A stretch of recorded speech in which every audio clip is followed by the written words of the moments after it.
Here's what we're trying to do with this thing, basically, really simply. We're trying to maintain or increase lean tissue, that's your muscle and bone, okay, bone density, muscle tone. We're trying to decrease fat. I mean, that's really the deal. Obviously, you're going to lose weight because, and this gives us an estimate of how much weight we want to lose, 43 pounds. This is kind of a generic, but it's probably not the end of the world. No, it's very reasonable, okay? So basically, that's what we're trying to do. So two ways we approach it, the two most powerful signalers that we can do behaviorally are exercise and diet. So what kind of exercise? Well, high intensity exercise, the chemistry of doing a high intensity exercise, which is not to be feared, but it's a level of muscle recruitment that you're not used to. If you don't do something that you're not used to, your body's going to maintain homeostasis. It's going to stay where it is. That's your health drive. Your body wants to stay, don't leave me alone, I'm okay, I'm not dying. So we have to induce a change, right?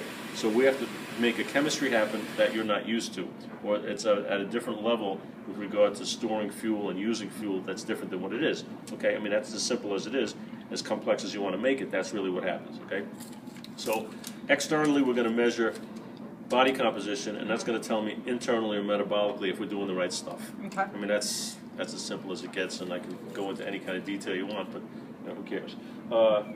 So that's the scoop. So here's what the plan is basically. Twice a week, because if we're going to do something that's of a high intensity, the chemistry that it instigates takes recovery time. If I want you to get a suntan, and you go in the sun 5 days in a row for 5 hours, you ain't getting a suntan. You can't respond to that much stimulus, okay? So you need recovery, stimulus, recovery, stimulus response, then you're capable of instigating a positive change again. So it's not how much exercise you do, it's what chemistry that exercise induces, and then if we follow the physiology, when do we stimulate that thing again, okay? Now, there's two factors going on. One is exercise, that's this stuff that we're going to do. That's exercise, that's structured muscle recruitment. The other is activity. In order for you not to be sedentary, it requires that you do stuff, and how do you not be sedentary? Well, you do stuff.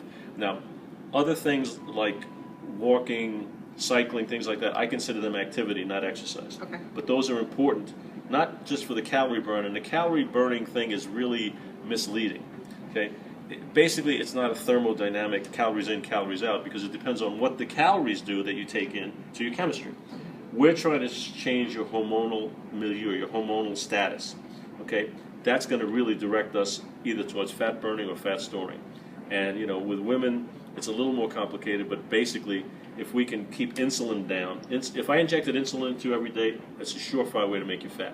If you eat carbohydrates, they instigate an insulin response, they drive fat into storage, they make it difficult to get out of storage, they make you hungry. So if I can reduce your hunger, if I can make you get fat out of storage more readily, that's what I'm trying to do with this exercise. This way, some activity and eating low carbohydrate. That's the whole thing in a nutshell.